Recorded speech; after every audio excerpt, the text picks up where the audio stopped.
Hello everyone, welcome to SJ Infinity Maths.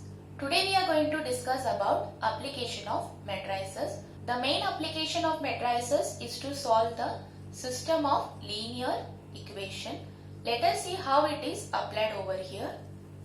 See, consider two equations, 2x plus 3y equal to 5 and x minus 4y equal to 9. This can be written in the matrix form as 2x plus 3y, x minus 4y, this is equal to 5 and 9. Because we know that these equation 2x plus 3y is equal to 5 and x minus 4y equal to 9. So using equality of matrices we have written in the matrix form. Now we can transform this. See how it is done. Just write the coefficients 2, 3, 1, minus 4. Then write the variables x, y. Then write the constants 5 and 9. This is how our matrix form looks like. Here we can consider A to be 2, 3, 1, minus 4. X to be x, y, that is the unknown variables, and B to be the constants.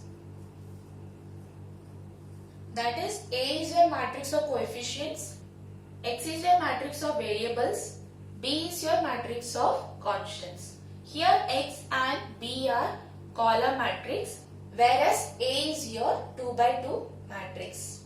Therefore, we can write the general form as Ax equal to B. Okay, I have written this by giving the alphabets A, X and B. So, this is Ax equal to B. For solving this equation, we have two methods.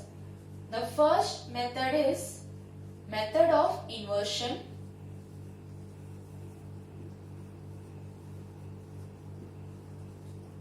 And the second method is method of reduction.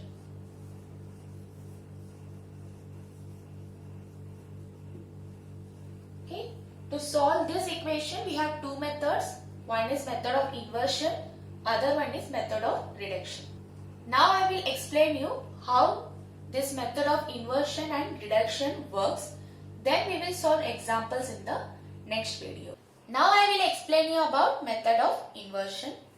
Let us consider three equations.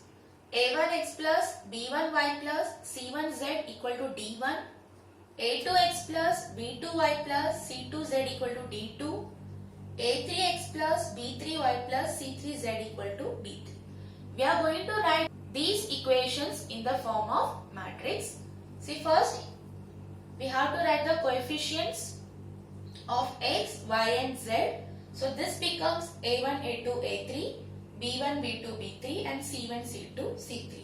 Then we will write the matrix of variables. Here we can find only three variables. So write x, y and z. Then we have the constants over here, that is D1, D2, D3. X, y, z in the column form, D1, D2, D3 in the column form. But the coefficients is a 3 by 3 matrix. Okay. So this is 3 by 3. This is 3 by 1. So this becomes 3 by 1.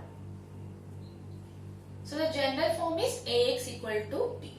After obtaining Ax equal to B, we are going to pre-multiply this equation by A inverse on both sides. So this becomes A inverse multiplied with Ax and A inverse multiplied with B. Now we have to take a bracket with A inverse A. So this A inverse A becomes I.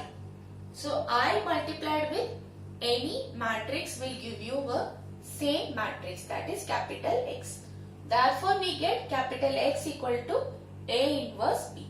So here our task is to find A inverse, because already we know what is B. So we have to concentrate on A inverse. We have to find A inverse using the matrix A. And here A inverse can be found out using two methods. The First one is row or column transformation. Second one is adjoint method. You all know how to find the inverse of the given matrix using these two methods. So you can follow any one of the methods which is easier for you, whether it is a row column transformation or a adjoint method. So we can see that the method of inversion is just an extension of our finding inverse method. Just we have to write the given matrix in the matrix form, then write it as x equal to A inverse B. Then we have to calculate our inverse and multiply it with B. So here the main thing is you should know how to find the inverse of the given matrix. That is a very important task. So hope you understood the procedure of method of inversion. Now we can start with method of reduction. The method of reduction is quite simple as comparing with our method of inversion, because here we are going to just follow the steps here.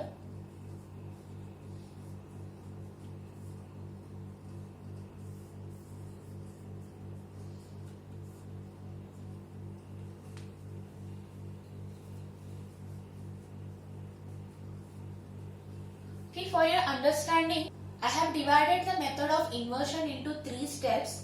In step number 1, we are going to write the given system of linear equations in matrix form.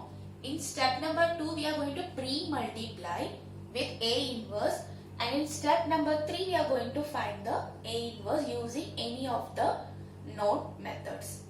Similarly, in method of reduction, we are going to follow just the step number 1. We are not going through our step number 2. With the help of this Ax equal to B, we are going to perform the row transformation on LHS as well as on the RHS. So once we apply the row transformation, we have to concentrate over here that it should become an upper or lower triangular matrix or a diagonal matrix. This should not be a normal row transformation. Here we have to convert the given matrix into an upper triangular matrix or lower triangular matrix or diagonal matrix. Once this step is complete, we have to write the given equations. That is, we have to rewrite the equations to find our x, y and z. So hope you followed with me all the points discussed today. Application of matrices and their methods, that is inversion and reduction. In coming videos, we'll solve examples based upon this so that you will get a good idea of solving the exercise questions. So subscribe our channel for more videos, share with your friends. Thank you.